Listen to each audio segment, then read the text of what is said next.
Celtics first Heat game 5, and the Celtics are losing 3-1 going into this game, but they're going to force a game 6 against the Heat. They're going to tie this or take a 3-2 series advantage. The Heat will, but it's not over yet. Celtics forcing the game 6, which will be played on Sunday at 7:30 p.m. Eastern time. Look at Jaylen Brown with the corner 3.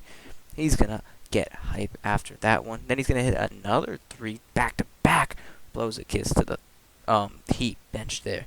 A big game from Tatum, though. He went off today with 31 points. 17 of those points were in the third quarter.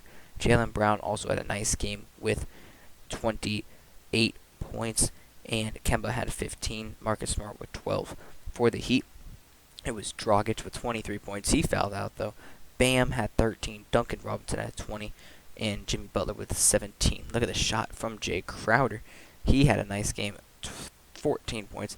They're not completely out of it, but they're going to become more out of it. The Celtics are going to take a 13-point lead, and that's going to keep getting bigger. Now, Kemba, good move. Sorry, that's not Kemba, but good move nonetheless. And now, here comes the Heat. Turnover on the break. That's going to be Tatum with the finish. And that's going to do it. The Celtics, as you can see, are up by 19. Not much to say here. And there's going to be another game. Today is the Nuggets and the Lakers playing. Nuggets are down 3-1. Will they come back? Let me know. But yeah, that's going to do it for this video. Like, comment, subscribe, and peace.